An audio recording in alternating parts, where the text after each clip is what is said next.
if Bernie Sanders came in third or fourth in Iowa, everyone would declare his candidacy dead. 100% of the people on TV, 100% of the New York Times reporters and the Washington Post reporters would declare it dead. Once he wins, it is very likely that they will declare Iowa irrelevant. Okay, Ben, counterpoint, go. The counterpoint is you guys sound insane. That's all, and it doesn't. In the end, it doesn't matter. Like, if he wins, okay, they'll dismiss him. You guys will love that because the media is against him and the establishment's against him. It feeds that narrative. And if he won there, he'll win New Hampshire almost certainly. And then if he wins Nevada, they can keep denying it, but they won't at that point. They won't. And then, yeah, they'll continue to say Super Tuesday, but by then people will have left the race. Including Hopefully. perhaps Joe Biden. I mean, I think the biggest storyline tonight is Joe Biden, right? He has been the front runner to the extent that that is an accurate term, and it may not be, but he's certainly leading in endorsements, he's leading in name recognition, he's leading in all the things except support, and he has for most of the time been leading in that. But publicly, they say his people are like, a good third is good to come out of here. Wow, that means they're really toast. But what they're privately saying is they need second. They need a good second. Everybody thinks Bernie Sanders is going to win. So they want a strong second. They'll feel good because they look forward to a race, correctly or incorrectly, that is Bernie Sanders and Joe Biden. Third, a little tougher to negotiate, they will, because he needs to raise money. He has less money than every other major contender. And if he finishes third, or God forbid fourth with like 13%, right? Which means, and if you're under 15, that means some places you didn't get 15, right? Yeah. So if he ends up with like 13, 12%, or even 15, but just finishes fourth, like it's gonna be a very hard, his whole thing is, Joe Biden's thing is, I'm electable. And if you can't be elected in Iowa and you didn't get 20% of the vote, it's gonna be a very difficult sell. And so the thing to look for, if that happens, then there's a whole different winner tonight in addition to Bernie Sanders and whoever finishes second. And that's Mike Bloomberg, who will instantly be seen in a much more dramatic way as the replacement for Joe Biden. Oh, they're so really fast screwed. Okay, on Michael Bloomberg? Yeah, so number one, they're screwed. I'm gonna explain why later.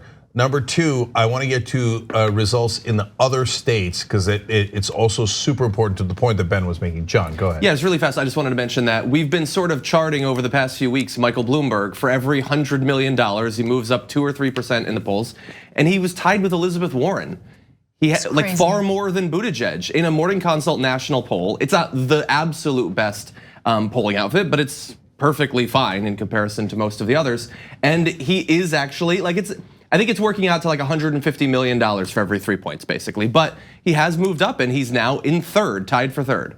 Yeah, so you're referring to national polling, and to be fair to Joe Biden, Ben is right. He was the front runner. Why? Because national polling showed Biden with a lead in almost every poll. Once Elizabeth Warren passed him for a couple of days, and then recently Bernie Sanders had a +1 advantage in the second to last poll. Again, +1 is basically a statistical tie, but Bernie basically caught him, okay? So other than that though, Biden has been the front runner. The question is, to what degree was he a Joe Lieberman? Joe Lieberman led the field in 2008 briefly because, I'm sorry, in 2004 briefly, because he was Al Gore's VP nominee. And so he had a lot of name recognition. They just gone through the 2000 election where Lieberman got a ton of name recognition, and hence he was #1 in the national polling for a while. Ben, I forget when Lieberman lost the lead. I think he lost it way earlier than Joe Biden did. Yeah, right? No, definitely in 2004. It was 4. Yeah, he did. But 2004 there's some similarities to this year, certainly. The wide openness of it, the fact that we never really had a leader significantly above 30, almost ever. Biden's first couple of weeks were strong, but then he dipped to like 28, and he stayed there for 5 months. He didn't really move for 5 months. He certainly moved down in Iowa. By the way, just like the crazy poll was the FRI David Binder poll that came out, I believe is also released this weekend, maybe Friday, that had Buttigieg 19, Sanders 17, Biden 15, Warren 15, Klobuchar 11. Yeah, which is the highest she's been. She was also at 11 in an Emerson poll.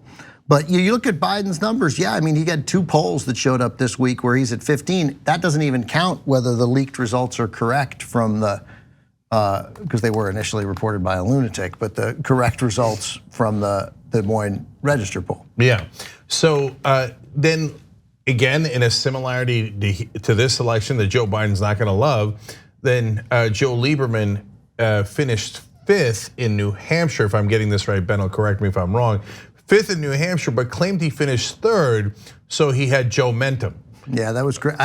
In my head, that was Wisconsin, but I think that was just where he dropped out. But I guess it was New Hampshire. Yeah, he finished in a close race for 3rd with 3 guys, but he finished 5th. He was the last of the 3. Yeah. And then he said he finished 3rd, and then he said he had Joe-mentum. Yeah, and which I guess is not similar to momentum. No, yeah. No. Apparently the exact opposite, which we didn't know. And by the way, Joe Biden might have Joe-mentum tonight because his team is saying publicly, as Ben just told you, oh, 3rd place would be great. I mean, 3rd place is the winner, right? 3rd place is good in Iowa. And of course, also what matters a great deal is what does 3rd place mean? I mean, like the New York Times poll that Biden from last week, Sanders led Biden 25-17. I mean, even 10 days ago, there was a poll where he had a number pretty close to 15. But then a USA Today poll, he leads 25-19, right? That comes out 4 days after that. So we don't know. But I mean, does Bernie win 28, 22, 19, 17? You know, then it's less, obviously it's less of a win if you don't clear 30%, and that's happened before. If Bernie wins 35 and then Warren has 20 and Buttigieg 18 and Biden 11, then I find it hard to believe Joe Biden could raise $1. Yeah, guys, that's the realistic whisper of a dream scenario where Bernie doesn't just win, he crushes. Yeah, and that's on the board. That is definitely on the board. So, I mean, by the way, something else on the board is, as I explained the post game earlier for the members, tyt.com/join to become a member. Don't miss a minute of the Young Turks, especially in this critical time. There's a reason why polling is often off, and so it could also be off against Bernie. So, like, now there's too many polls, I think, and that's why the Biden camp and everybody else is convinced Bernie's going to win. But there's still some percentage chance that Bernie doesn't win. That Warren or Buttigieg or whoever has a late run. I mean, it's possible that in the last 24 hours, people turn on MSNBC, and MSNBC's been screaming for 24 hours straight, he's a socialist, he can't win. He likes meetings. Right, so that, you never know. That's why we have elections, and so it's super exciting. Well, now we get to, and so just to finish that thought, actually, right. 2 big storylines here, although there's many others. One is Biden in big trouble?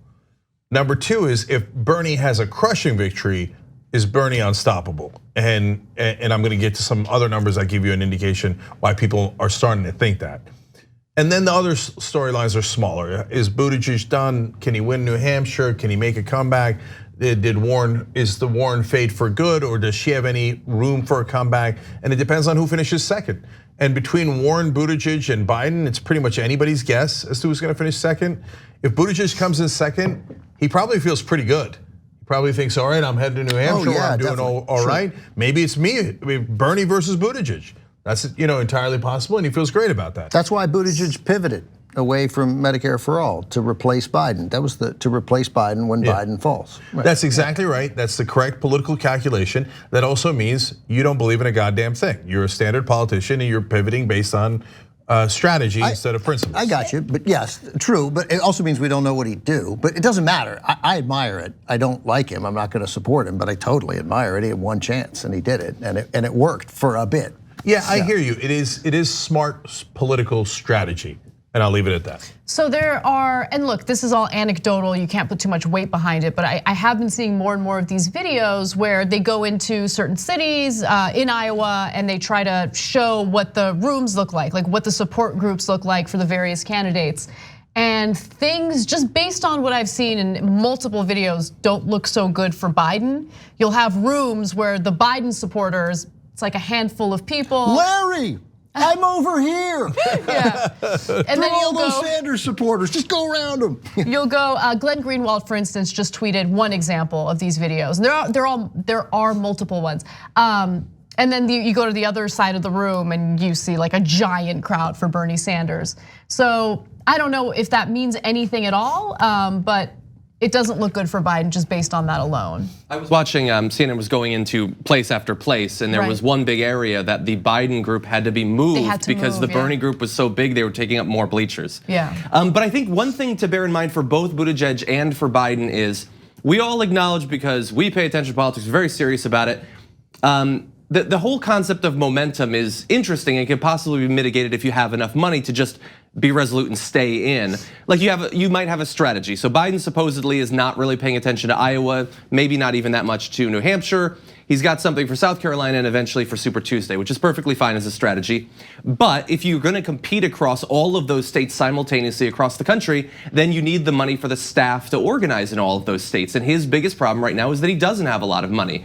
And so that means that he doesn't have the durability necessarily to say, oh, forget the momentum thing. If Bernie wins in Iowa, if he wins in New Hampshire, I can just ignore that and stick to my strategy. He kind of needs an influx of new money to spend on those Super Tuesday states. No question. And you guys love conspiratorial narratives here. So let me give you one. So that's our tagline. The narrative about Joe Biden, right, is that he's a little bit doddering and out of it, and may not have the stamina for this.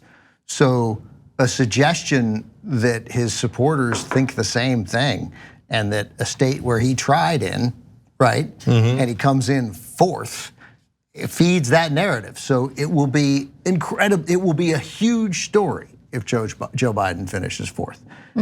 Perhaps enough of a story to destroy him. Unquestionably enough of, I doubt it. I think Joe Biden will go to Super Tuesday.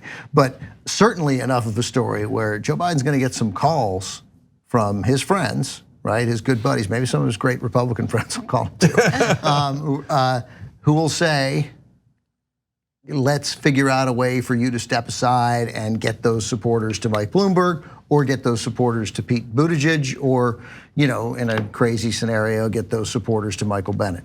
Those kind of ideas. I mean, that's the one. Klobuchar? That's the one or Amy Klobuchar, if she does well enough. Yes, I certainly Amy. I think if Amy Klobuchar is in fifth behind Biden, it's too hard for her to raise a dollar also. So look, speaking of conspiracies, I don't know if there's any weight behind what I'm about to say, but I sometimes get the feeling that his heart's not into it. Totally. I mean, he's like running around, Biden, I'm specifically talking about Biden. He's running around telling people, like, even if it's like a supporter of his that has like a super mild question and isn't coming at him in any type of combative way, he's like, let me tell you something, you go vote for someone else. And it's like, what? He's like, put me out of my misery. Yeah. I've said this for so long that I apologize to people who've heard it before. He's terrible at this. Yeah, he is. He's always been terrible at this. He's a decent, better than a decent guy. He's an excellent guy. I'm not sure he wouldn't be an excellent president in some ways. But I'm pretty sure. But whatever, it doesn't matter. He's not going to be president. So I don't think, unless he does. He could. Of course, there's a scenario where he is. But he had 2 runs at this, and they weren't runs like Pete Buttigieg runs at this. He entered it, and there was, Joe Biden's running. The front runner, don't sleep on Joe Biden. And it turned out you could take a long nap on Joe Biden, right? I mean, he didn't get going twice. He failed miserably because he's bad at it. Not because he gets the scandal where 6 times out of 13 times he forgot to say that Neil Kinnock wrote what he quoted, because he's quoted him most of the time accurately.